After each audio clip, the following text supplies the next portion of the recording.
السلام علیکم ناظرین، ایک دفعہ پھر میں یعنی ڈاکٹر سید عرفان اشرف اور میرے ساتھ میرے ہمکار اور دوست ڈاکٹر فیض اللہ جان صاحب آپ کی خدمت میں حاضر ہیں۔ آج کا پوڈ کاسٹ جو ہے وہ جو ہم نے پشتو میں جو لینگویج کے حوالے سے پچھلا پوڈ کاسٹ کیا اسی کا تسلسل ہے۔ لینگویج یا زبان جسے ہم کہتے ہیں اس پہ ہم پچھلے بھی کچھ پوڈ کاسٹ کر چکے ہیں۔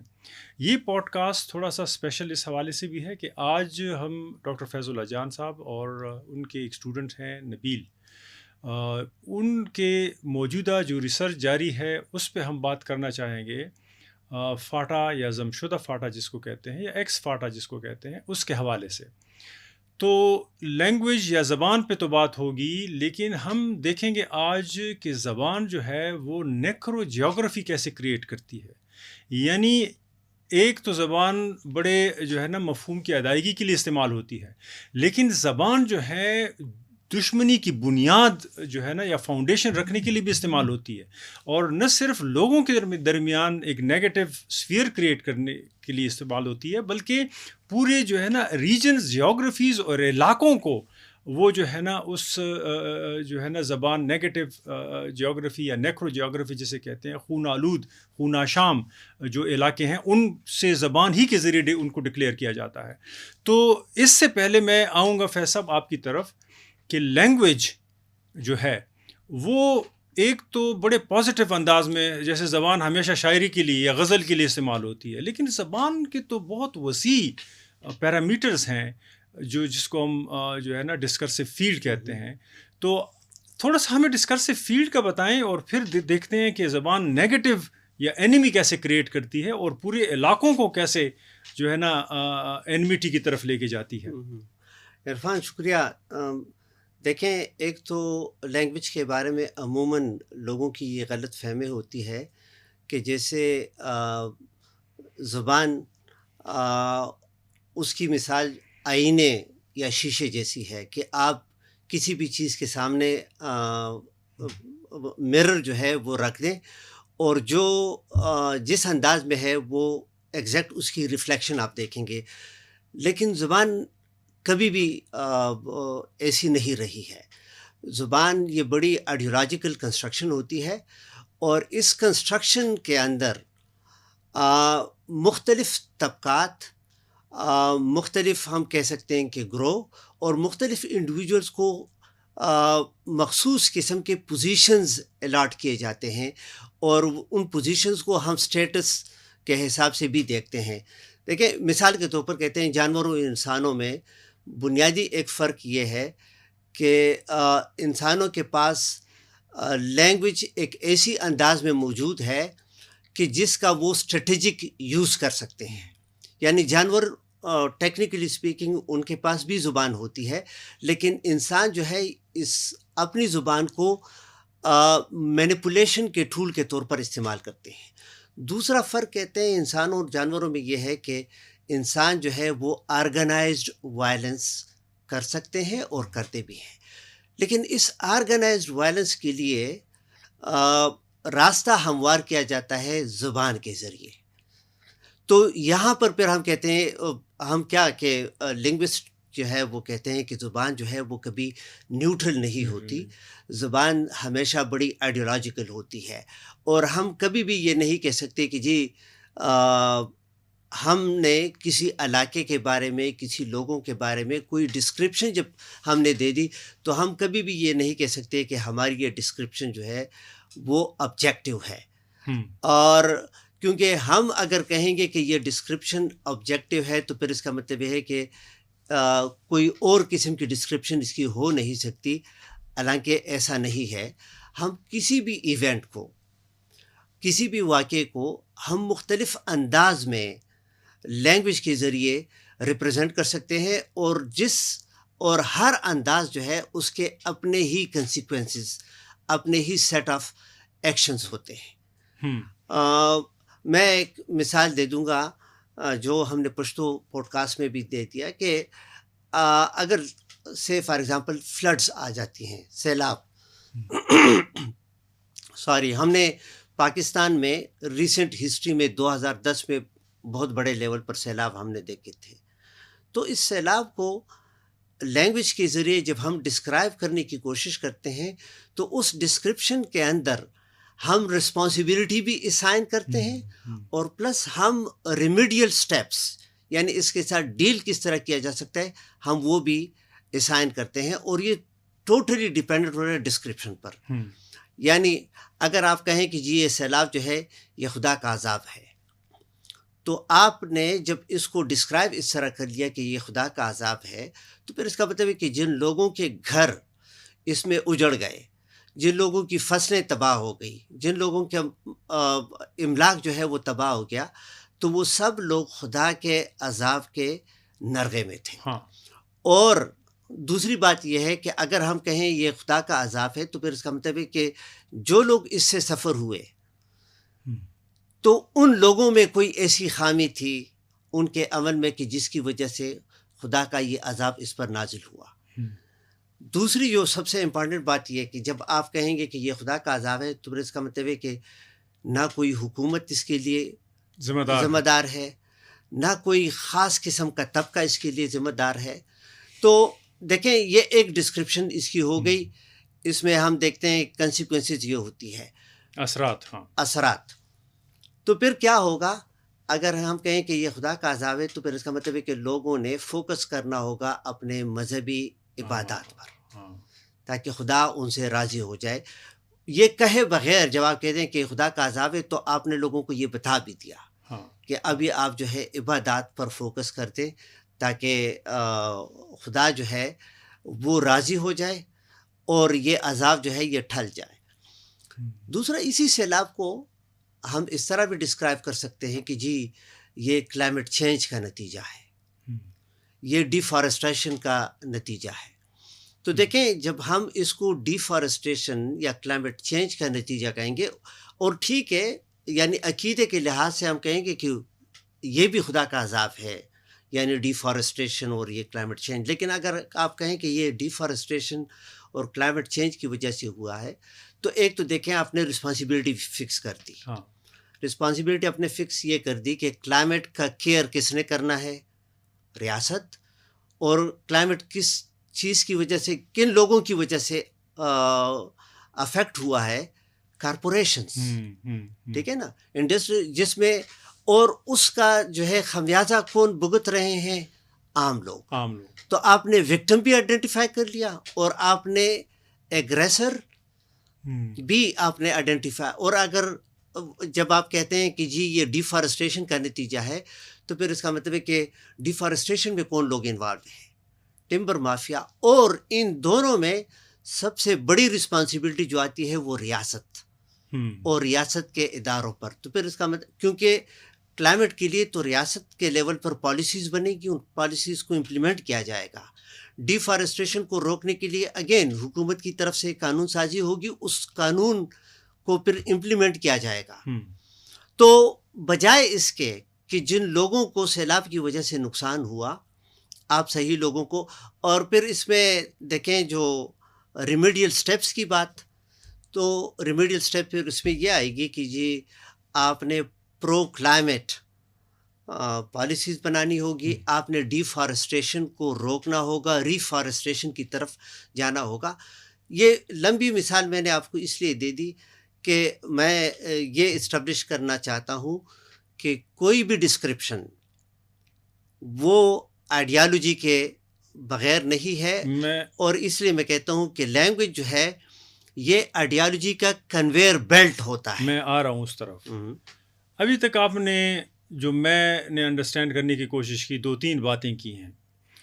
ایک تو یہ ہے کہ جو ہمارے ارد گرد ڈسکرسو فیلڈ ہے, اور ڈسکرسو فیلڈ سے میری مراد یہ ہے جو ماحول ارد گرد بالکل جو ہے نا لینگویج یا زبان جو ماحول بناتی ہے, چاہے وہ ٹیکسٹ فارم میں ہو یعنی لکھنے کے فارم میں ہو, دیواروں پہ لکھائی جو ہے نا بل بورڈز پہ لکھائی, اور پاکستان نور ہے اور نور کو زوال نہیں, اور پاکستان زندہ باد اور اللہ اکبر, اخبار میں لکھائی, یا ہم جو بولتے ہیں زبان, تو ہمارے ارد گرد ساری یہی چیزیں بکھری پڑی ہیں. بالکل. تو اس کو ڈسکرسو فیلڈ یعنی ڈسکورس یعنی ڈسکرسو فیلڈ میں کہا.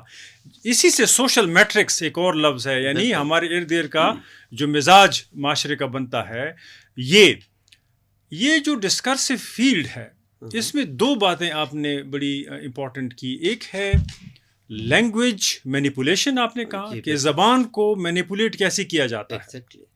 دوسرا آپ نے کہا آرگنائزڈ وائلنس. بالکل. تو اس کا مطلب یہ ہے کہ جو ڈسکرسو فیلڈ ہمارے ارد گرد ہے اور اس میں لینگویج نیوٹرل نہیں ہے، اس پہ بڑے مینیپولیٹو قسم کے ایفرٹس ہو رہی ہیں، پریشرز ہیں.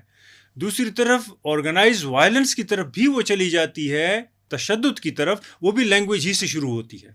تو اس کا مطلب یہ ہے کہ discursive field is a hyper political ground, particularly in countries like Pakistan. یعنی ہمارے پاکستان میں یہ ایک بہت ہائپر پولیٹیکل گراؤنڈ ہے. دونوں میں فرق ہے. پولیٹیکل گراؤنڈ، لینگویج تو پولیٹیکل ہے، ہمارا ارد گرد ماحول سیاسی ہے سارا. لیکن دنیا کے ان ملکوں میں کہ جہاں پر سٹرکچر جو ہیں، یعنی ریاست یا اس کے ادارے یا امن و امان کا جو نظام ہے وہ انٹیکٹ ہوتا ہے اور کوئی شخص آسانی سے دوسری کی حد تک عزت نہیں کر سکتا، قانون ہے اس کے لیے، یا دوسرے پر وہ لان تان نہیں کر سکتا جس کا اس کو سیاسی حقوق، جس کو سٹیزن شپ رائٹس کہتے ہیں. تو اگر جن لوگوں کے قانونی اور آئینی اور سٹیزن شپ پولیٹیکل رائٹس ہوں تو ان لوگوں کے حوالے سے مینیپولیشن لینگویج اتنی آسان نہیں ہوتی. وہاں ڈیفیمیشن ہوتے ہیں، قوانین ہوتے ہیں، آپ اپلائی کر سکتے ہیں.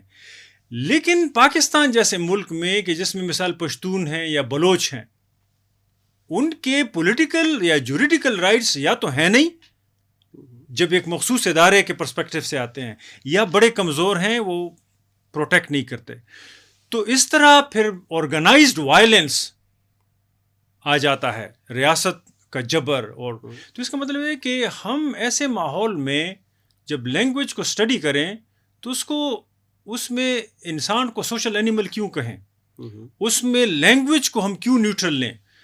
ہماری پولیٹیکل سائنس سے لے کر ہمارے آئی آر تک اور ہمارے سارے ڈسپلن اور ہمارے سارے اسکول جو لینگویج ہمیں پڑھاتے ہیں اس میں تو مینیپولیشن کی کوئی بات ہی نہیں ہوتی. اس میں تو ہم 4 قومیں ہیں، اس میں تو پاکستان ایک گلدستہ ہے، اس میں تو ساری قومیں جو ہیں ان کے ویلیوز ہیں، ان سے پاکستان بنتا ہے، اور پاکستان امن کا گہوارہ ہے اور اسلام کا قلعہ ہے. تو آرگنائزڈ وائلنس کو ہم پھر ایسے ماحول ڈسکرسو فیلڈ میں اسٹڈی کر سکتے ہیں، نوٹ کر سکتے ہیں یا انڈرسٹینڈ کر سکتے ہیں. عرفان، آپ نے تو کہا کہ یہ ڈسکرسو فیلڈ ہائپر پولیٹیکل ہے. ہاں، میں کہتا ہوں کہ لینگویج پولیٹیکل ہے. میں نہیں، یعنی اسکالرشپ یہ کہتی ہے نا کہ لینگویج بذات خود پولیٹیکل ہے. ہم کبھی یہ مثال کے طور پر آپ نے کہا نا کہ ہم پولیٹیکل سائنس میں پڑھتے ہیں کہ جی ہم 4 قومیں ہیں اور 4 کلچر. ایک تو پاکستان کی پولیٹیکل سائنس میں 4 قوموں کی بات نہیں ہے، سیوک سٹڈیز یا پاک سٹڈیز یا ساری چیزیں. وہ کہتے ہیں پاکستانی ایک قوم ہے. اچھا، ہاں ہاں. حقیقت یہ ہے، ٹھیک ہے، حقیقت یہ ہے کہ پاکستان ایک اس حساب سے ہم کہہ سکتے ہیں کہ ملٹی نیشنل ملک ہے، کیونکہ اس کے اندر مختلف نیشنز رہتی ہیں. یہ بات ہم نے کہیں پچھلے پوڈ کاسٹ میں بھی کی تھی. آئی اے رحمان صاحب نے ایک دفعہ ڈان میں ایک آرٹیکل کے اندر بڑی اچھی بات لکھی تھی. انہوں نے کہا تھا کہ پاکستان، ہمیں یہ ذہن میں رکھنا چاہیے کہ پاکستان مختلف قوموں کے ہوم لینڈ، صوبوں کے حوالے سے انہوں نے کہا تھا کہ یہ صوبے جو ہے یہ صرف فیڈریٹنگ یونٹس نہیں ہے، یہ مختلف اقوام کے اپنے ہوم لینڈس ہیں. اور اس نے کہا کہ ان کی اپنی تاریخ اور اپنا کلچر ہے اور اس کو ایکسیپٹ کرنا وہ پڑے گا. بہرحال آپ کی طرف وہ آتا ہوں کہ آپ کہتے ہیں کہ آرگنائز وائلنس کی، جو آرگنائز وائلنس کی میں نے بات کی تھی نا عرفان، اگین ڈسکورس انالیسس میں ایک بات کہی جاتی ہے، وہ یہ کہ there is no war without a talk about war. یعنی ریاست یا ریاست کے علاوہ کوئی بھی ہم کہتے ہیں ہیجمونک اینٹیٹی، یعنی ایک ایسا گروہ جن کے پاس اختیار ہے، جو اپنے آپ کو برتر پوزیشن میں رکھے ہوئے ہیں، وہ اپنے سے کمزور کے خلاف کوئی بھی جب ایکشن لیتے ہیں تو اس کے لیے پہلے انہوں نے زبان کے ذریعے ایک ماحول، جو آپ کہتے ہیں نا ڈسکرسو فیلڈ، کہ ایک ماحول انہوں نے بنانا ہوگا. اور وہ ماحول جب تک نہ بنے اس وقت تک آرگنائزڈ وائلنس کو ایگزیکیوٹ کرنا، اس کو شروع کرنا بہت مشکل ہو جاتا ہے. میں ایک اور اگزامپل آپ کو یہاں پر دے دیتا ہوں. اس میں کوئی شک نہیں، مجھے ایک سیکنڈ کے لیے بھی اس میں شک نہیں کہ TTP جو تحریک طالبان پاکستان ہے، یہ ایک ٹیررسٹ آرگنائزیشن ہے. ٹھیک ہے نا؟ کیونکہ ہم دیکھتے ہیں پشتونوں کی سرزمین جو ہے اس پر یہ خون کی ہولی جو کھیلی جا رہی ہے، اس میں TTP مین کنٹینڈر ہے، اور وہ خود ہی اعلان کرتی ہے ہم نے اتنے لوگ مارے. ایگزیکٹلی. لیکن دیکھیں پچھلے 1 سال 1.5 سال سے ہم دیکھتے ہیں کہ ریاست نے ان کے لیے ایک نیا ٹرم جو ہے وہ کوائن کیا ہے، اور وہ ہے فتنۃ الخوارج. اب یہ دیکھیں فتنۃ الخوارج ٹرم کوائن کرنے کی ضرورت کیوں پڑی؟ ایک تو یہ ہے کہ دیکھیں فتنہ اردو میں بھی، پشتو میں بھی، لیکن یہ عربی زبان میں بھی ہے کہ جو انارکی یعنی آرڈر کو ڈسٹرب کرنے والے، انارکی پیدا کرنے والے جو ہیں، افراتفری پیدا کرنے والے، اور معاشرے کو تقسیم کرنے والے جو ہے، اس کو فتنہ کہا جاتا ہے. ٹھیک ہے نا؟ اور خوارج دیکھیں تو خوارج کی اسلامک ہسٹری میں اس کی اپنی ایک تاریخ جو ہم میں سے نہیں ہے، جن کو خارج کر دیا گیا ہے اپنے کیمپ سے. تو یہ اسلامی تاریخ میں جو ہے باقاعدہ اس کی اپنی ایک ہسٹری ہے. اچھا، خوارج جو ہے ان کو واجب القتل ڈکلیئر کیا گیا تھا، تو اس لیے بہت ضروری تھا ریاست کی سوچ میں کہ ان کو فتنہ الخوارج کہہ دیا جائے. اگر مین سٹریم معاشرہ جو ہے وہ سب اس کو ایڈاپٹ کر لیتے ہیں کہ جی یہ فتنہ الخوارج ہیں، تو پھر اس کا مطلب ہے کہ لوگ یہ ایکسیپٹ کر لیں گے کہ یہ واجب القتل ہے. آپ سمجھ گئے نا میری بات؟ اب دیکھیں، لیکن میرے لیے اس میں مسئلہ کیا ہے؟ TTP کے لیے یہ یوز ہو جائے تو کوئی مسئلہ نہیں ہے، لیکن ریاست کے اور بھی تو دشمن ہیں نا، ریاست نے جن کو دشمن ڈکلیئر کیا ہے. یعنی مثال کے طور پر کل کو پشتون سول رائٹس کے لیے متحرک جو تنظیم ہے پشتون تحفظ موومنٹ یا PTM، اگر اس کو فتنہ الخوارج ڈکلیئر کیا جائے. اسی طرح بلوچستان کے اندر مہرنگ بلوچ اور وہ جو بلوچستان یہ جہتی کونسل چلا رہے ہیں، اگر اس کو فتنہ الخوارج ڈکلیئر کیا جائے تو پھر کیا ان کے ساتھ بھی یہی سلوک کیا جائے گا؟ میں آپ سے ایک گزارش اس کے ساتھ تھوڑا سا، وہ تو اس زمرے میں بھی نہیں آتے، ان کو تو پھر بھی کریڈٹ حاصل ہے کہ اسلامک ہسٹری کا ان کو رکن سمجھا گیا ہے. یعنی TTP ابھی بھی جو ہے نا پاکستانی ریاست کے لیے قریب اسلامی ہے، تاریخ کا، اسلامی تاریخ کا حصہ تو اس کو سمجھا ہے. Very good. بلوچ کو تو کسی تاریخ کا حصہ ہی نہیں سمجھا جاتا، اور نہ پشتونوں کو سمجھا جاتا ہے. آیا پشتون اور بلوچ یا کوئی بھی ایتھنیسٹی ہو، ہم تو اس دن خوشی منائیں گے جس وقت یہ ہمیں خوارج کہیں. کم از کم ان کی تاریخ کا حصہ تو ہوں گے، نیگیٹو ہی صحیح. ایگزیکٹلی. دیکھیں ایک چیز اور ہے نا کہ ان چیزوں پہ ہم توجہ زیادہ نہیں کرتے. مثال میں کبھی کبھی سوچتا ہوں کہ اسامہ بن لادن تھا، اس نے ایک طرح سے بغاوت کی، اپنے قبیلے سے لے کر اپنے جو ان کا سعودی عرب کا جو شاہی خاندان ہے اور اس کے خلاف کیا. ان کو کبھی اس نے خوارج نہیں کہا. کبھی کبھی میرے ذہن میں آتا ہے نا. تو ایشو یہ ہے پھر ڈسکرسو فیلڈ کی طرف بات جائے گی. جب آپ ایک ایسا ڈسکرسو فیلڈ ماحول بنا لیتے ہیں کہ جس میں جس کو چاہو اسلام کے دائرے سے خارج کر دو، اور پھر دوسرے ملٹری کی لینگویج میں تاریخی دائرے سے ہٹا دو، یعنی اسلامی تاریخ میں خوارج کو بھی وہ جو تاریخ کا حصہ ہی الٹے لیول پہ ہیں.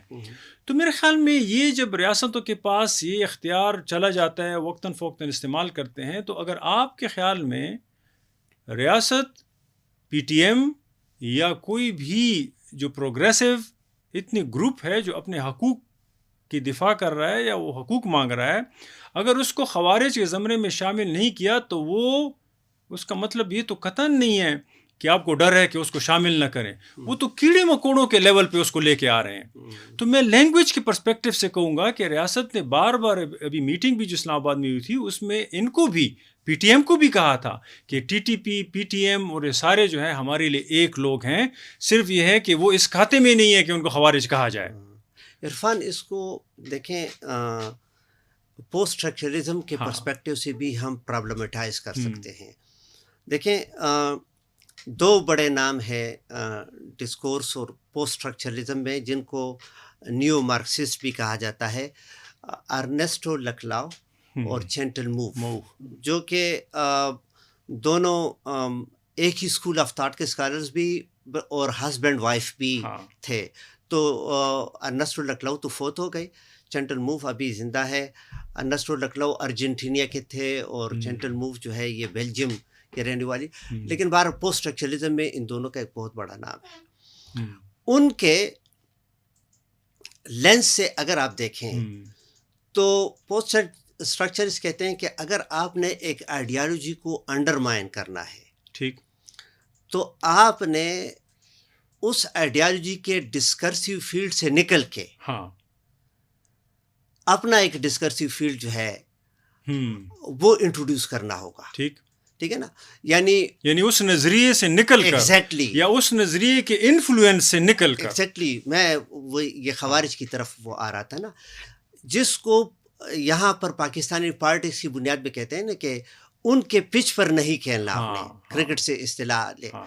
تو دیکھیں ٹی ٹی پی یا دوسرے جو اس طرح کے وہ ٹیررسٹ آرگنائزیشنز ہیں جو ریلیجن کا استعمال کرتے ہیں, اب ریلیجن ان کا ٹرف بنا ہوا ہے, وہ ان کا پچ ہے. تو اگر آپ جا کے ان کے ساتھ ان کے پچ پر کھیلیں گے تو آپ ان سے کبھی بھی نہیں جیت سکیں گے, انہی کی ٹرمز پہ آپ گیم کھیل رہے ہیں. Exactly. اور یہی اسی لیے ہم کہہ رہے ہیں کہ نہ ٹی ٹی پی کوئی ڈفرینٹ ہے, نہ ہماری ملٹری کی پالیسی کوئی ڈفرینٹ ہے, یہ ایک ہی پچ پہ کھیل رہے ہیں, ایگزیکٹلی ایک ہی پیج پہ ہیں. تو اگر ٹی ٹی پی جو ہے اس کی آئیڈیالوجی کو, اگر آئیڈیالوجی ان کی کوئی ہے, ٹھیک ہے نا, یا ان کے نیریٹو کو اگر کاؤنٹر کرنا ہے, تو اس نیریٹو کو کاؤنٹر کرنے کے لیے بہت ضروری ہے کہ آپ نے نکلنا ہے اس سے ڈسکرسیو فیلڈ سے, ایگزیکٹلی لینگویج سے نکلنا ہے, لینگویج سے, اور ایک ڈفرینٹ ڈسکرسیو فیلڈ آپ نے, ایگزیکٹلی, لینگویج سے نہیں نکل سکتے لیکن ایک ڈفرینٹ ڈسکرسیو فیلڈ بنا سکتے. آپ یعنی لینگویج سے نکلنے کا مطلب ہے کہ لینگویج میں ہی ہم رہ رہے ہیں, یعنی فرینچ جو ہے نا وہ یہ کہیں گے اسکالرز, دیکھیں, لیکن ڈسکرسیو فیلڈ کریٹ کر سکتے ہیں. اس کی ایک سلیس مثال بھی ہم دے دیں گے نا. سلیس مثال ہم یہ دے سکتے ہیں کہ اگر کوئی ٹیررسٹ آرگنائزیشن یہ کہتا ہے کہ جی یہ اسلامی فریضہ ہے یا مذہبی فریضہ ہے کہ جو لوگ مسلمان نہیں ہیں ان کو قتل کیا جائے یا ان کو اس ملک سے بھگا دیا جائے, تو بجائے اس کے کہ اگر آپ کہیں گے کہ نہیں اسلام میں تو یہ بھی ہے کہ ان کے یہ رائٹس ہیں, تو پھر جو ڈیموگاگز ہیں یا جو ریلیجس آئیڈیالوگز ہیں ان سے کبھی آپ آرگومنٹ جیت نہیں سکتے. تو اس لیے آپ نے اگین وہی ارنیسٹو لکلاؤ کی طرف آتا ہوں کہ آپ نے ایک الٹرنیٹیو ڈسکورس کریٹ کرنا ہے, اور وہ یہ کہ آپ اسے کہیں کہ جی بے شک مذہب جو ہے اس میں کسی اور کے لیے جگہ ہو یا نہ ہو, لیکن ہم ایک نیشن سٹیٹ میں رہ رہے ہیں, ماڈرن ورلڈ میں, اس کے اپنے اور نیشن سٹیٹ جو ہے ان کے اپنے تقاضے ہیں. اور دوسری بات یہ ہے کہ کوئی بھی ملک اس پوزیشن میں نہیں ہے کہ وہ باقی تمام ممالک سے اپنے آپ کو کٹ آف کر دے اور یونیلیٹرلی وہ پالیسیز جو ہیں وہ اڈاپٹ کر لے. اب دیکھیں نا, اس قسم کا ایک آرگومنٹ بنانا ہوگا without referencing to the same religious code جہاں سے وہ لوگ جو ہے وہ اسٹرینتھ لے رہے ہیں. تو آپ نے جو شروع میں بات کی نا بڑی اچھی, کہ یہاں پر ڈسکرسیو جو فیلڈ بنایا گیا ہے, اور ڈسکرسیو فیلڈ میں اگین ناظرین کے لیے یا سامعین کے لیے جو اس فیلڈ سے نہ ہو ذرا وہ کر دوں, انٹرپریٹ کر دوں کہ ڈسکرسیو فیلڈ ہم اس کو کہتے ہیں کہ جس کے اندر مثال کے طور پر mainstream media, traditional media, social media اور تمام وہ پبلک پلیسز سے مراد جو آپ نے جس طرح کہا کہ جی ہمارے روڈز پہ جو بل بورڈز لگے ہوتے ہیں، ٹھیک ہے نا، انسٹیٹیوشنز کے اندر جو گفتگو کی جاتی ہے، ان سب چیزوں کو ملا کے ہم کہتے ہیں کہ یہ ڈسکرسو فیلڈ ہے. اور ڈسکرسو فیلڈ اس کو اس لیے کہا جاتا ہے کہ جو آج کل ہمارے ہاں بڑا فیشن بنا ہوا ہے بیانیہ، یہ نیریٹیوز اس ڈسکرسو فیلڈ کے اندر آؤٹ کم ہے، اس سے نکلتا ہے. ایگزیکٹلی یہ اس سے نکلتا ہے، اور آئیڈیالوجی تک اس سے نکلتی ہے. آئیڈیالوجی نظریہ، دیکھیں ہر نیریٹیو جو ہے وہ بیسیکلی آئیڈیالوجی ہی ہے. آئیڈیالوجی بڑا وہ ہم کہتے ہیں پرویسو ہے. آئیڈیالوجی سے باہر ڈائریکشن، تھوڑا سا ایک ڈائریکٹ کی طرف، مثال پاکستان کی دو قومی نظریہ جو ہے اس کا ایک ڈائریکشن ہوتا ہے، نارملی اس طرح لیا. میں آپ کو مثال ڈسکرسو فیلڈ کی ہم مثال لے لیتے ہیں نا. دیکھیں آپ پشاور میں جاتے ہیں، خیبر روڈ پر ایک بہت بڑا بورڈ لگا ہوا ہے کہ پاکستان کی خدمت اسلام کی خدمت، ٹھیک ہے نا. اب دیکھیں اس کو میں کہتا ہوں ذرا پرابلمٹائز کرتے ہیں جس لینس سے ہم آج یہ ڈسکشن کر رہے ہیں. دیکھیں جب آپ کہتے ہیں کہ پاکستان کی خدمت اسلام کی خدمت، تو پھر اس کا مطلب ہے کہ اسلام اور پاکستان کو آپ نے کنفلیٹ کیا. انگریزی میں کہتے ہیں کنفلیٹ کر دیا. ڈسکورس کی زبان میں ہم کہتے ہیں کہ آپ نے ایڈیکویٹ کر دیا، یعنی ایک دوسرے کو، یعنی انٹرچینجیبل یہ بن گئے. آپ نے حجرہ اور جماعت کو آپس میں مکس کر دیا. وہ بھی الگ. لیکن دیکھیں نا، پھر اس کا مطلب ہے کہ آپ کہتے ہیں کہ پاکستان کی خدمت اسلام کی خدمت، تو گویا پاکستان کا یہ دائرہ جو ہے تمام ان لوگوں کے لیے جن کا مذہب اسلام نہیں ہے، ان کے لیے یہ دائرہ تنگ کر دیا اور ان کو اس دائرے سے باہر کر دیا. اسی طرح کیونکہ وہ کہیں گے کہ ان کا تو یہ مذہبی فریضہ نہیں ہے کہ وہ اسلام کی خدمت کرے، لیکن پاکستان کے شہری ہوتے ہوئے وہ پاکستان کی خدمت کرتے ہیں اور کرنا چاہتے ہیں. لیکن وہ ہے نہیں. آپ نے جس کی مثال دی، آپ کینٹ میں جائیں، والز یا جو دیواریں ہیں ان کے کلرز، ڈسکرسو فیلڈ، ان کے کلرز گرین ہیں، وائٹ غائب ہے ان میں سے. تو اس کا مطلب ہے کہ وائٹ پاکستان کے جھنڈے میں مائنورٹیز کے لیے ہے. دیکھیں یہ تو جو گرین ہے سب کچھ، تو اس کا مطلب ہے کہ دائرہ تنگ ہو گیا. ڈسکرسو فیلڈ جو بن رہا ہے جس میں الفاظ سے لے کر کلرز تک، وہ جو ہیں وہ کچھ لوگوں کو بے دخل کر رہے ہیں. عرفان بہت اچھی اگزامپل آپ نے دے دی نا، کہ دیکھیں یہ جب فیض حمید کور کمانڈر بنے تھے یہاں، تو یہ اس کا پلان تھا کہ یہ جو ہے تمام کینٹونمنٹ کی دیواریں جو ہیں ان کو وہ کلر بھی جو ہے پیور گرین نہیں ہے بلکہ اولیو گرین، کچھ جگہوں پہ پیور گرین ہے، میں نے کاؤنٹ کیے ہیں. اولیو گرین کر دے گا، اور واقعی وائٹ اس میں سے مسنگ ہے. اور دیکھیں کلیم یہ کیا جاتا ہے کہ پاکستان کے جھنڈے میں دو کلرز ہیں، وائٹ اور گرین. یہ white it stands for minorities, یہ اس کو کہتے ہیں، یعنی وہ لوگ جن کا مذہب جو ہے اسلام نہیں ہے. تو میں وہ کہتا ہوں نا کہ پاکستان کی خدمت اسلام کی خدمت. اب اس ایک سلوگن کو جب ہم پرابلمٹائز کر دیتے ہیں تو انہوں نے دیکھیں ایریز کر دیا پاکستان کے لینڈسکیپ سے تمام وہ لوگ، مائنورٹیز، اور ساری مائنورٹیز ہم نہیں کہیں گے، یعنی تمام وہ لوگ کہ جن کا مذہب جو ہے ان کا ڈکلیئرڈ اسلام نہیں ہے، ان کو ایریز کر دیا. تو کیا صرف مذہب کو ایریز کیا ہے یا ایتھنیسٹیز کو بھی ایریز کر دیا ہے؟ وہی نہیں، وہ ماننے والے وہ سارے ان کو ایریز کر دیا. ایک دوسری بات یہ ہے کہ انہوں نے پاکستان کی ڈائیورسٹی اور پلورلٹی اس کو بھی ایریز کر دیا. ایک سنگل جو ہے پینٹ برش سے ان کو کلر کر دیا. جیسے پاکستان ایک قوم ہے تو اسلام بھی ایک مذہب ہے، تو ایک جس طرح کرکٹ کا بھی وہ ہے نا کہ ون نیشن ون پیشن، اس طرح کچھ اس طرح ہے نا، تو سب ایک ایک. موٹر وے پہ آپ جائیں پشاور سے اسلام آباد تو جگہ جگہ پہ لکھا ہوتا ہے کہ ون نیشن ون روڈ. ہاں لیکن نا جہاں پر یہ ون آ جاتا ہے وہاں پرابلم یہ پرابلم بھی آ جاتا ہے. اور نہیں، پرابلم کس سینس میں کہ الٹرنیٹیوز کو باہر کیا جاتا ہے. ٹھیک ہے نا، پلورلٹی ڈائیورسٹی ان کو باہر کیا جاتا ہے. یعنی ڈسکرسو فیلڈ جو ہے وہ کل ڈیسیک بن جاتی ہے، بند گلی بن جاتی ہے. آپ اس میں اندر چلے جاتے ہیں، دل گھٹتا ہے. سانس رکتی ہے لیکن آپ کے پاس کوئی موقع نہیں ہوتا اس کیتھارسس کے لیے. میں اس کی ایک مثال دیتا ہوں. دیکھو ہم نے تو شروع سے لینگویج مینیپولیشن پہ بات شروع کی تھی اور آرگنائز وائلنس پہ بات شروع کی تھی. لینگویج مینیپولیشن جو آپ نے کہا کہ فلاں کی خدمت یہ لینگویج مینیپولیشن ہے, لیکن اس سے آپ ایک سسٹمک وائلنس, ایک آرگنائزڈ وائلنس کریٹ کر رہے ہیں. یعنی کل ڈی سیک میں ہمیں دھکیل رہے ہیں, اس بند گلی میں دھکیل رہے ہیں جہاں کسی کی مذہب کا بھی پتہ نہیں چلتا, کسی کی ایتھنیسٹی کا پتہ نہیں چلتا, لیکن جب آپ مار رہے ہوتے ہیں تو مذہب اور ایتھنیسٹی ہی کی بنیاد پہ مار رہے ہوتے ہیں. تو یہ وہ وائلنس ہے. لیکن تیسرا بھی اس کا ایک بڑا انٹرسٹنگ ایلیمنٹ ہے جو ہم نے ایڈیالوجی کی بات کی کہ یہ ڈسکرسو فیلڈ ایڈیالوجیز کا آؤٹ کم ہے.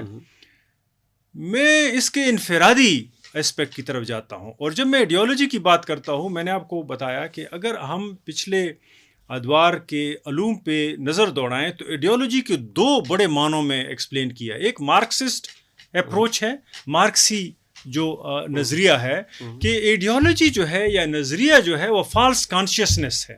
یعنی ہم ایک کام کر رہے ہوتے ہیں, ہمیں پتہ نہیں چل رہا ہوتا اور ہم اس میں دھنستے چلے جاتے ہیں, یہ فالس کانشیسنس. لیکن اس نظریے کو بہت سوچ بچار کے بعد چیلنج کیا گیا ہے. مثال ایک اور نظریہ ہے جو اسی طرح کا ہے, اس نے کہا نہیں, آپ ایک کام کرتے ہوتے ہیں, آپ کو پتہ ہوتا ہے کہ یہ کام غلط ہے, آپ پھر بھی کر رہے ہیں. ہیجمنی, جیسے گرامچی ہیجمنی. تو اس نے کہا یہ کنسنٹ ہے, یہ نہیں ہے کہ آپ کو پتہ نہیں ہے. میں یہ مثال اس لیے ایڈیالوجی کے دینا چاہتا تھا کہ ہمیں پتہ ہے بہت سے کام کر رہے ہیں, اور اس کل ڈی سیک یا جو ریاست نے ایک وائلنٹ ڈسکرسو فیلڈ بنایا ہے, اس میں ہم اس طرح پھنس گئے ہیں کہ ہمیں لگتا ہے کہ ہمارے پاس اور کوئی آپشن نہیں ہے. ایک پریکٹیکل مثال یہ ہے, میں اس دن ایک بلیک ہول میں پاڑا چنار کے پرسپیکٹیو میں ایک ٹاک سن رہا تھا. اس میں ایک پاڑا چنار کا ایک ینگ پڑھا لکھا بہت اچھا اسپیکر, وہ اپنے علاقے کی بات کر رہا تھا کہ پاڑا چنار, کورم اور یہ جو راستے بند ہیں تو پورے کورم میں تکلیف لوگوں کو کن پرسپیکٹیو سے ہے. اور اس نے بڑی اچھی باتیں کی, اور شاید اس کا تعلق جو تھا وہ توری قبیلے سے تھا. تو اس نے کہا کہ میں یہاں اسلام آباد میں بیٹھا ہوں اور بلیک ہول میں یہ اعلان کرتا ہوں میں فیمنسٹ بھی ہوں, میں یہاں ہر پروگریسو پارٹی کے ساتھ ہوتا ہوں, میں ساری سٹرگل ہے. اور مارکسی نظریے کے نیچے وہ مجھے لگ رہا تھا کیونکہ اس نے عاصم سجاد صاحب کا کہا کیونکہ وہ بھی بیٹھے تھے اس کے ساتھ. لیکن اس نے کہا کہ جب میں اپنے علاقے میں ہوتا ہوں تو میں نے گن پکڑی ہوتی ہے اور میں ایک دوسرے کو اپنی ڈیفنس میں, اس نے کہا, لیکن مطلب یہ ہے ڈیفنس بھی تو یہ ہے نا کہ آپ دوسرے قبیلے کے لوگوں کو مار رہے ہیں, وہ آپ کو مار رہے ہیں, تو اس لڑائی کا حصہ ہوتا ہوں. کیونکہ وہاں مجھے یہ مجبوراً کرنا پڑتا ہے. میری ماں شاید مجھے گھر بھی نہ آنے دے اگر میں یہ بندوق اٹھا کے یہ مورچہ نہ سنبھالوں. تو میں آپ سے یہ پوچھنا چاہتا ہوں کہ یہ جو لینگویج مینیپولیشن ایک طرف جس سے ایڈیالوجیز بن رہی ہیں, اور وہ ایڈیالوجیز اتنی پرتشدد ہیں کہ وہ باقاعدہ نظریہ جو ریاست کے ڈسکرسو فیلڈ کو ری انفورس کر رہی ہے, بنا رہی ہے, اس میں ایک انڈیویجول اگر اس لیول تک پہنچ جائے کہ وہ ایک طرف اسلام آباد میں ہوتا ہے تو پروگریسو ہوتا ہے, لیکن وہی انڈیویجول جب جاتا ہے کورم ایجنسی تو وہاں وہ پرتشدد مجبوراً بننا پڑتا ہے اس کو سیلف ڈیفenس میں, اگر اس کی لینگویج ہم لیں.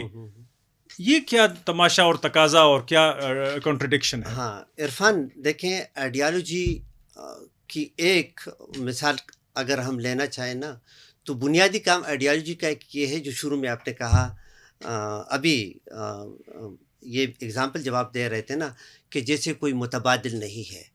آئیڈیالوجی کا کام یہ ہے کہ وہ الٹرنیٹیوز کو بلاک کر دیتی ہیں, بلاک کر دیتے ہیں, اور آپ کا ایک فالس کانشیسنس ڈیولپ ہوتا ہے. اگر کارل مارکس کا وہ آرگومنٹ ہم لے لیں کہ یہ واحد راستہ ہے, تو یہ کام آئیڈیالوجی ہی کے ذریعے ممکن ہو سکتا ہے, کیونکہ اور یہ ایک آئیڈیالوجی جب ہیجمنائز کر دے ڈسکرسو فیلڈ کو تو وہ باقی تمام الٹرنیٹیوز آپ کے لیے انویزیبل بنا دیتے ہیں, اور اس لیول پر ہم کہتے ہیں کہ جی اب اس آئیڈیالوجی کی جو ہے ہیجمنی آ گئی ہے.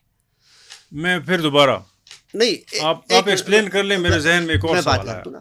دیکھیں الٹرنیٹیوز ہمیشہ موجود ہوتے ہیں، لیکن آئیڈیالوجی کا کام یہ ہوتا ہے کہ وہ آئیڈیالوجیز کو پیریفری کی طرف دھکیل دیں. ٹھیک ہے. اور اس طرح دھکیل دیں کہ وہ لوگوں کو نظر نہ آئے، اور وہ ڈسکرسو فیلڈ کے ایج پہ ہوں، مارجنز پہ ہوں اور انویزیبل ہوں. ٹھیک ہے نا، انویزیبل ہوں، جس کو وہ نام دیتے ہیں جی فیلڈ آف ڈسکرسیوٹی. ہاں، کہ وہ وہاں پر ہوتے ہیں. اچھا، اس دائرے کے اندر ایک آئیڈیالوجی رول کر رہی ہوتی ہے. ٹھیک. کیونکہ یہ ذہن میں رکھیں کہ ہیجمنی جو ہے ایک وقت میں ایک آئیڈیالوجی کی ہوگی. ہم کبھی یہ نہیں کہہ سکتے کہ دو آئیڈیالوجیز جو ہیں ان کی ایک ساتھ جو ہے وہ ہیجمنی ہوگی، کیونکہ دو آئیڈیالوجیز کے درمیان سٹرگل جو ہے وہ بیسیکلی ڈسکرسو سٹرگل ہوتا ہے. ہاں، اور اس ڈسکرسو سٹرگل جو ہے اس کا بیسک ایم یہ ہوتا ہے کہ ایک آئیڈیالوجی کو باہر کر دیا جائے، ایچ پہ کر دیا جائے، ایچ سے بھی اس طرف، ہاں، کہ وہ نظر بھی نہ آئے. ہاں، ٹھیک ہے نا. تو اسی لیے جو اس نے کہا کہ میرے پاس کوئی آپشن نہیں ہوتا، تو مظلوم ہے. پھر نہیں، ہم اگر کہیں کہ جی وہ ٹوٹل مظلوم ہے تو پھر ہم یہ کہہ دیتے ہیں کہ جی انسان روبوٹ ہے. تو اس کو کیا کرنا چاہیے؟ جو ہم ویسے وہ جس طرح ان کو پڑھی ہے نا کہ سولوشن دیں، تو میں آپ سے وہ اسٹوپڈ کوسچن پوچھوں گا، سولوشن دیں مجھے. دیکھیں عرفان، ہمارا جو ہے اس پوڈ کاسٹ شروع کرنے کا ایک سلوگن یہ بھی تھا کہ ہم کہتے ہیں کہ جی وی آر تھنکنگ بینگس. ٹھیک ہے نا، ہم روبوٹ نہیں ہے. ہمیں الٹرنیٹیوز سوچنا ہوگا اور نہیں سوچنا بھی نہیں، وہ اویلیبل ہوتے ہیں. میں نے آپ کو کہا نہیں، الٹرنیٹیوز کو ڈسکرسیو فیلڈ کا حصہ بنانا جو آپ کہہ رہے ہیں نا، ڈسکرسیو فیلڈ. ہم نے جہاں پر مثال کے طور پر یہ سلوگن ہے کہ پاکستان کی خدمت اسلام کی خدمت، تو کوئی ایسا سلوگن بھی ہم اس ڈسکرسیو فیلڈ میں اپنے پوڈ کاسٹ کے ذریعے، اخبار کے اندر ایک آرٹیکل کے ذریعے، کلاس روم کے اندر یہ کر دیں کہ جس میں ہم اس کو پرابلمٹائز کرتے ہیں. میں ایک اور ون نیشن ون روڈ، تو ہم دیکھیں اس کو مانے نہ، اگر آپ مانتے بھی نہیں ہیں کیونکہ وہ کمپلیکیٹڈ ہے، کویسچن کرنا نہیں، ان کو کویسچن کرنا اسٹوڈنٹس کے لیے اپنا جو اسفیئر آف انفلوئنس ہے اس کے اندر اس کو، تاکہ ہم ڈس آرم کر سکے اس کو. اور دیکھیں یہ ملک کے خلاف کوئی کام نہیں ہوگا. میں تھوڑا سا ایک اور طرف آتا ہوں. میں اس لیے کہہ رہا ہوں کہ میرے لیے اور آپ کے لیے تو آسان ہے اس کو کمپلیکیٹ کرنا اور اس کو سمجھنا، لیکن ہمارے بڑے ٹھیک ٹھاک لوگ جو ہیں وہ ٹوٹ جاتے ہیں اپنے لیے جواب نہ پانے کی اس میں. میں اس پہ اب بھی کہتا ہوں کہ جو لڑکا سمجھتا ہے کہ اسلام آباد میں تو وہ پروگریسو ہے، فیمنسٹ ہے، مارکسسٹ ہے، لیکن وہ قرم ایجنسی پہنچ کر پرتشدد ہو جاتا ہے، وہ اپنا ڈیفنس کے لیے اسلحہ اٹھاتا ہے اور اس لڑائی جھگڑے میں اس کے منہ سے جھاگ نکل رہی ہوتی ہے، اور وہ جس ڈسکرسو فیلڈ کو اسلام آباد میں بچاتا ہے اسی کے خلاف ادھر وہ لڑتا ہے. یہ بھی اچھا ہے، ایک سٹیج ہے. اس سے ایک اور ورس سٹیج ہے، اور اس میں دیکھتا ہوں شہریار افریدی صاحب کو. میں ایک مثال پشتون ہی کا لا رہا ہوں ایک ڈفرینٹ کانٹیکسٹ میں. شہریار افریدی صاحب نے ایک ایسی ایڈیالوجی پہ پوزیشن لی کہ جو پاکستان کی ایڈیالوجی ہے. پاکستان میں ملٹری کا جو چیف ہے میرا باپ ہے، یہ اس کا سٹیٹمنٹ ہے کہ یہ جو آرمی چیف ہے یہ میرا باپ ہے. یعنی اس لیول تک پشتون معاشرے میں جانا بہت ہی جو ہے نا ایکسٹریم پوزیشن ہے. یعنی وہ پختون ولی سے تو نکل گیا، اس کا باپ کوئی اور بن گیا، اور وہ پورے پشتون قوم کو ایک میسج دے رہا تھا. اس نے جلسے میں کہا یا اس نے میڈیا کے سامنے کہا کہ ملٹری کا وہ تو باپ ہوتا ہے. تو اس پشتون ولی میں کبھی بھی ملٹری کا جو چیف ہے اس کو ہم نے باپ نہیں سمجھا. پشتون ولی سے اس نے نکل کر ایک اور پوزیشن اختیار کی. اب جب باپ نے بھی اس کے گھر والوں کے گریبان تک، اس کی عورتوں تک ہاتھ ڈالا اس پہ، اب وہ بتا تو نہیں رہا لیکن کافی دفعہ اس نے بتایا کہ میرے گھر کی عورتوں پہ ہاتھ اٹھایا گیا ہے. یعنی اس سے میں اندازہ کر سکتا ہوں کہ وہ کس اذیت سے گزرا ہوگا، کتنی تکلیف ہوگی. آپ کو وہ سیاست میں نظر آتا ہے؟ آپ کو اس کے اسٹیٹمنٹ نظر آتے ہیں؟ اس کا مطلب ہے کہ شاید وہ ٹوٹ چکا ہے. یعنی نہ وہ پشتون ولی، شاید وہ پہلے بھی نہیں جانتا تھا، اگر وہ جانتا ہوتا تو پشتون ولی کو چھوڑتا نہ، لیکن جس کو جاننے کی کوشش کی اسٹیٹ نے، اس نے بھی ڈس اون کر دیا. تو بہت سے ہمارے بچے، بہت سے ہمارے جوان اس پوزیشن میں ہیں کہ یا تو وہ ٹوٹ جائیں گے، یا پھر ریاست اگر ان کی عورتوں کو بھی ہاتھ اٹھائے تو وہ اس کو خاموشی اختیار کرنی پڑے گی. آپ کی آرگومنٹ کے جواب میں دیکھیں، شہریار افریدی تو جو آپ کہتے ہیں کہ وہ ٹوٹ گیا، شاید ٹوٹ گیا، علی وزیر کیوں نہیں ٹوٹا؟ منظور کیوں نہیں ٹوٹا؟ محسن داوڑ کیوں نہیں ٹوٹا؟ ٹھیک ہے نا، مہرنگ بلوچ کیوں نہیں ٹوٹی؟ اگر آپ اپنی آئیڈیالوجی پر کنونسڈ ہیں، آپ اپنے کاز پر کنونسڈ ہیں نا، تو پھر آپ کے لیے ٹوٹنا اتنا آسان نہیں ہے، بلکہ کسی اور کے لیے اتنا آسان نہیں ہے کہ وہ آپ کو توڑ دے. آپ اس وقت ٹوٹ جاتے ہیں کہ آپ اپنا جس کو پشتو میں کہتے ہیں مرام، اپنا آئیڈیل چھوڑ کے آپ ایک ماسک پہن لیں نا، اور ماسک اس لیے پہن لیں کہ آپ پاور کوریڈور کے اندر ایکسیپٹیبل بن جائیں. تو اس ماسک کا کریک ہو جانا بڑا آسان ہے، ٹھیک ہے نا. اس کے پیچھے جو ہے آپ کا اصل، لیکن چونکہ آپ نے اپنے اصل چہرے کو ڈسون کیا ہے، آپ اس چہرے کو لیتے ہوئے باہر نہیں نکل سکتے، اور آپ کا ماسک جو ہے وہ کریکٹ ہو چکا، اس کا وہ جو ہے چکنا چور جسے کہتے ہیں وہ ہو گیا. آپ اس کریکٹ ماسک کے ساتھ بھی لوگوں میں نہیں آ سکتے، اور آپ نے کیونکہ اپنا اوریجنل جو فیس ہے اس کو آپ نے ڈسون کرنے کی کوشش کی ہے، لیکن وہ آپ کا سکن ہے، آپ اس کو نہیں کر سکتے. تو اس کے لیے پھر بہت بڑا مورل کریج چاہیے ہوتا ہے کہ آپ جو ہے دیکھیں، لوگ چھوٹی چھوٹی باتوں کے لیے یو ٹرن لے لیتے ہیں، آپ کو ادھر بھی یو ٹرن لینا ہوگا. میں اس کی طرف آ رہا ہوں، لیکن میں ناظرین سے تھوڑا سا معذرت کے ساتھ، شہریار افریدی کو میں دوست ایک طرح سے سمجھتا ہوں، کلاس میں مجھ سے سینئر رہا ہے، لیکن ہم جب بھی ملے ہیں تو ایک دوستی کا عنصر اس میں رہا ہے. میں نے اس کو لیوے دینے کی کوشش کی، میں نے اس کو بچانے کی کوشش کی، لیکن فیض صاحب نے بڑی اچھی بات کی کہ اگر وہ ٹوٹ چکا ہے تو ابھی تک وہ اسمبلی کا ممبر بھی ہے، اور ابھی تک وہ پی ٹی آئی کا بھی ممبر ہے. میرے خیال میں یہ ٹوٹ چکنا جو ہے، میں اس کو چھوٹ دینے کی کوشش کر رہا تھا، وہ ٹوٹ نہیں چکا. کمپرومائز کا ایک اور لیول اس نے کیا ہے. سنا ہے وہ امریکہ میں ہے، سنا میں، ہاں، وہ شاید وہاں پہ مزید لوگوں کو غلط اس لیے کر رہا ہے کہ سیاست کے قریب نہ آنا. اب وہ سیاست سے لوگوں کو متنفر کرے گا. آن اے لائٹر نوٹ، ٹھیک ہے نا، لیکن مذاق نہیں، وہ اس امریکہ گیا ہوا ہے کہ جس امریکہ کے ٹائم اسکوائر میں اس نے، جب وہ اپنے جلال میں تھا، تو اس ٹائم اسکوائر کے اندر اس نے امریکہ کا بہت مذاق اڑایا تھا، اور وہاں پناہ کے لیے گیا، تضحیک کرنے کی کوشش کی تھی. مجھے نہیں پتا کہ وہ سیاسی پناہ، لیکن ہم یہ کہہ سکتے ہیں کہ دیکھیں ٹیمپریریلی طور پر اس کے لیے وہ جگہ، یعنی ایک ریفیوج، وہ جگہ اس کے لیے بن گیا کہ جس کے خلاف، بلکہ یونیورسٹی کے اندر میں نے پبلک فورم پر اور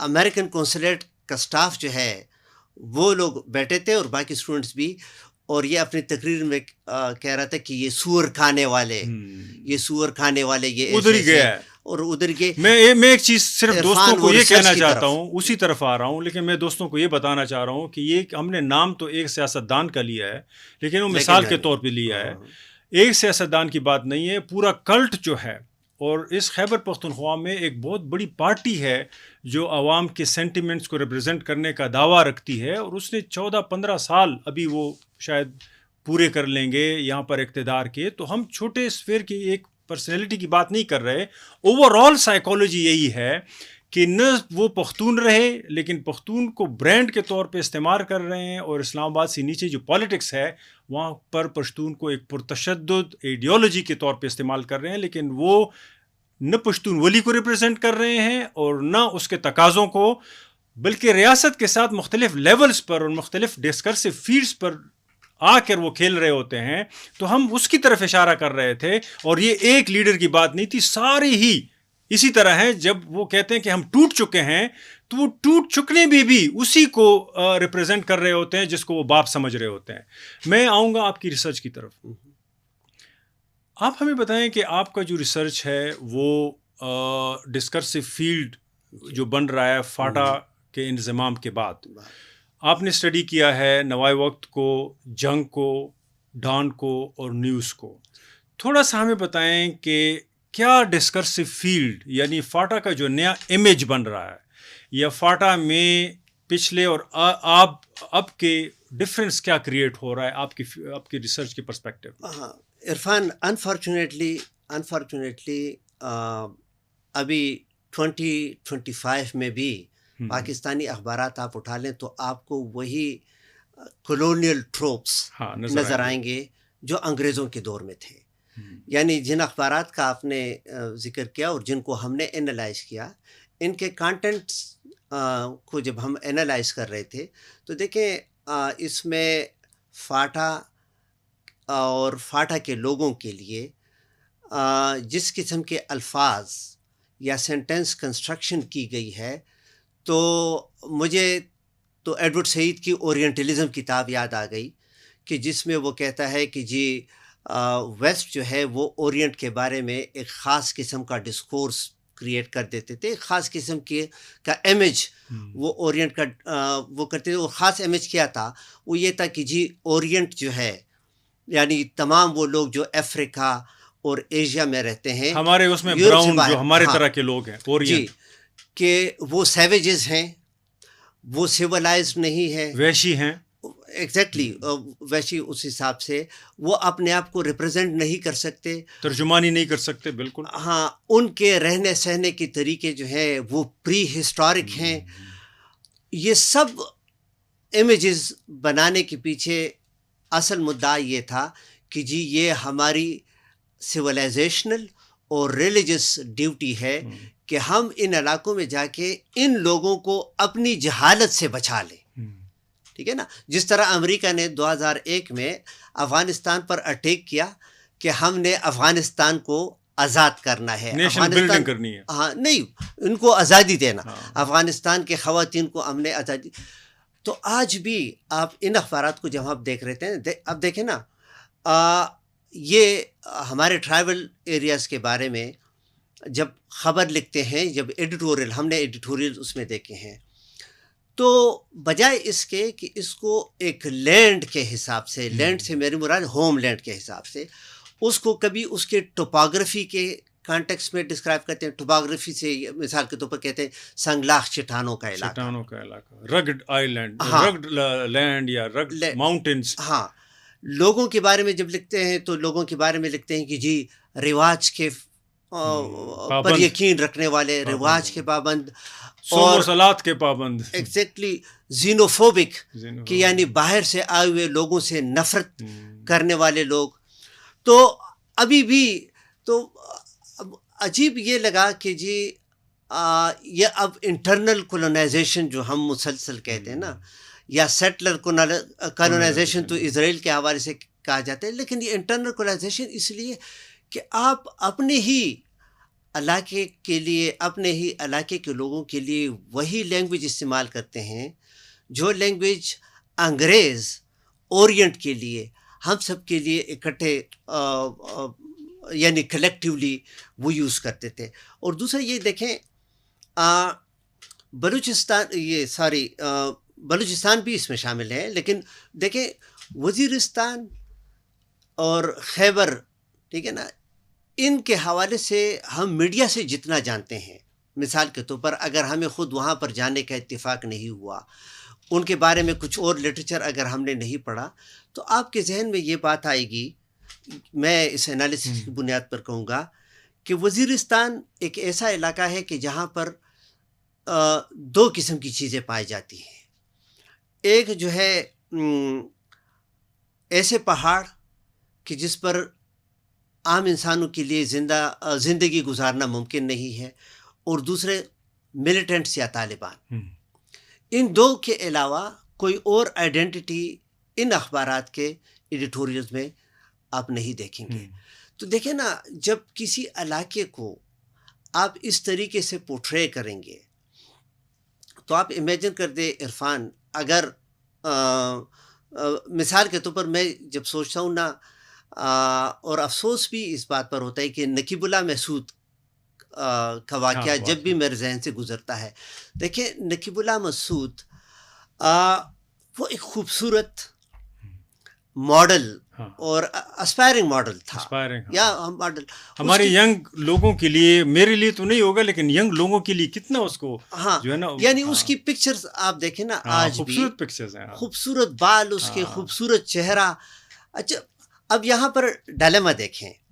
ڈائلیما یہ ہے کہ نقیب اللہ محسود نے اپنے لیے جو پرسنالٹی سلیکٹ کی تھی، جو امیج اپنا بنایا تھا، اس امیج کے ساتھ جو وزیرستان کا امیج میڈیا نے بنایا ہے وہ اس کے ساتھ بھی کلیش کر رہا تھا.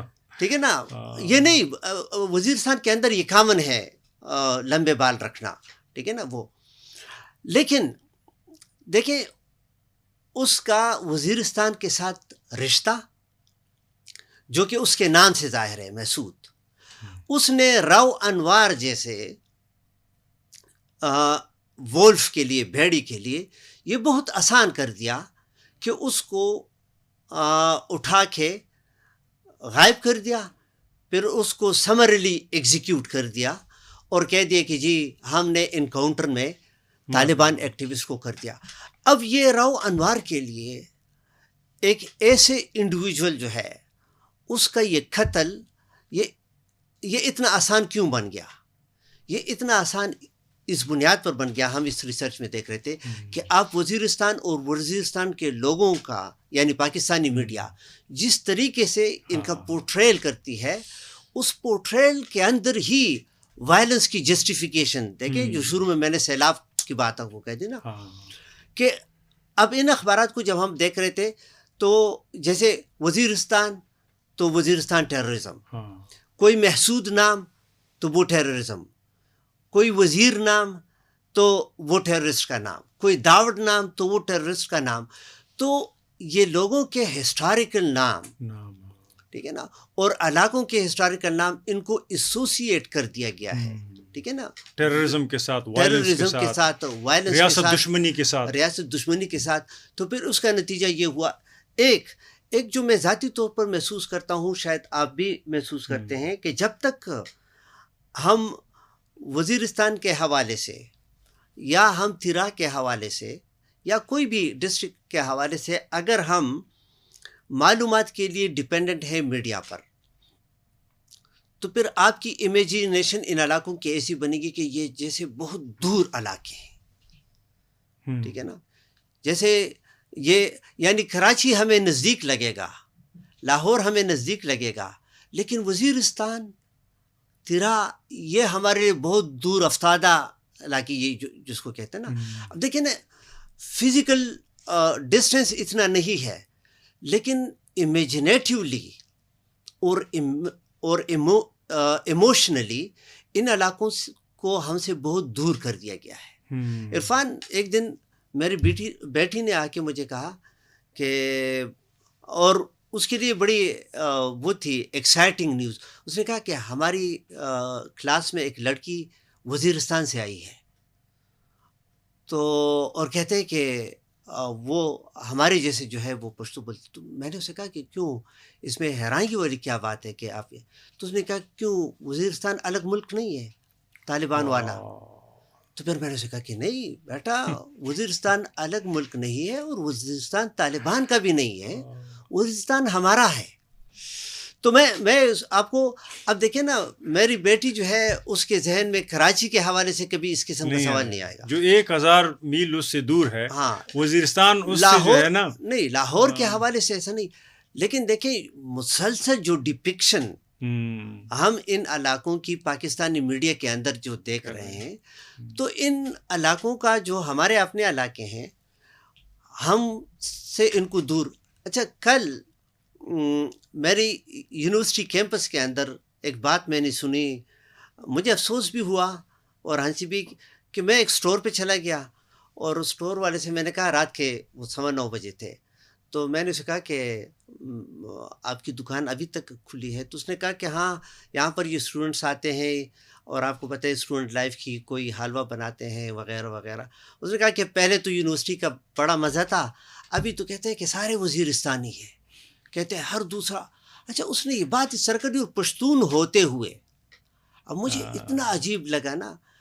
اب یہ کیوں، یہ اگین ہم ڈسکرسیو فیلڈ کی طرف آ جاتے ہیں کہ ڈسکرسیو فیلڈ کے اندر وزیرستان کے لوگ، قبائلی لوگ، یہ سارے باہر ہیں، مارجن پہ ہیں. ایگزیکٹلی ان کو اس طرح ڈسکس کیا جاتا ہے ڈسکرسیو فیلڈ کے اندر کہ دیکھیں جو ڈسکورس میں ہمیشہ یہ بات کوٹ کرتا ہوں کہ ہر ڈسکورس جو ہے اس کے ریئل لائف کنسیکوینسز ہوتے ہیں.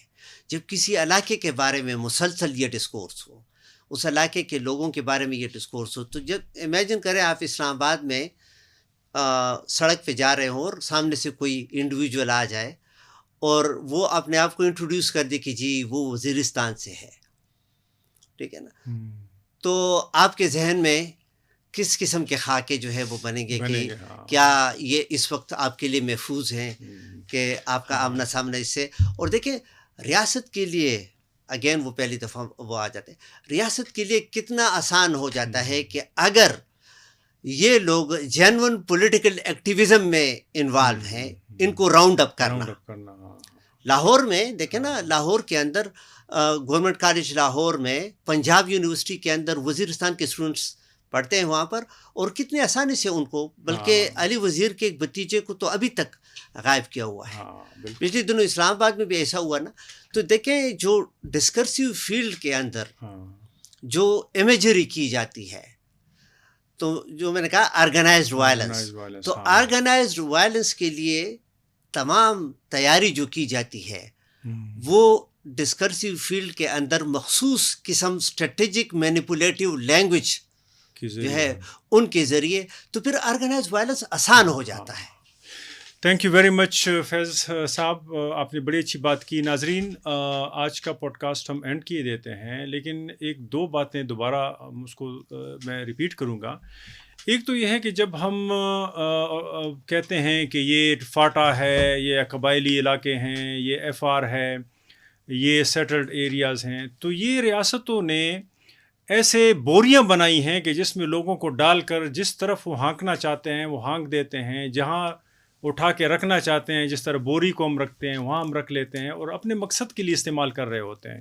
تو یہ وہ آرگنائزڈ وائلنس ہے جس کی طرف ہم نے پہلے اشارہ کیا کہ ریاستیں کر رہی ہیں. دوسری بات ہم نے بڑی امپورٹنٹ کی وہ یہ تھی کہ جو ڈسکرسیو فیلڈ ہے اس میں مختلف ایڈیالوجیز جو ہیں یا نظریے جو ہیں وہ آپس میں کمپیٹیٹیو بھی ہوتے ہیں، لیکن ایک نظریہ عام ہوتا ہے جو مین سٹریم ہوتا ہے، وہ دوسرے نظریوں کو ایج پہ کر دیتا ہے. یعنی مثال ہم نے یہ بتائی کہ کچھ لوگ آپ کو کہیں گے کہ شاید جینوین اسٹرگل کی کوئی گنجائش نہیں ہے، ہم مجبور ہیں، ہم کچھ کر نہیں سکتے. میرے خیال میں ان کے پاس آپشن سارے ہوتے ہیں. کچھ لوگ مجبور نہیں ہوتے، مجبوری کو سیاست کا نام دیتے ہیں، پرفارمنس کرتے ہیں. جیسے ہم نے ایک پارٹی کی مثال دی، اس کے لوگ کہتے ہیں ہم ٹوٹ پھوٹ چکے ہیں لیکن اقتدار سے چمٹے ہوتے ہیں. تو اس لیے میں کہتا ہوں کہ ڈسکرسیو فیلڈ ایک بڑا ہی پولیٹیکل آئیڈیا ہے، اس کو بھی ہمیں سمجھنے کی ضرورت ہے. اس کے ساتھ ہی آج کا پوڈ کاسٹ ہمارا ختم ہوتا ہے. اگلے پوڈ کاسٹ تک کے لیے اجازت دیجیے. اللہ حافظ.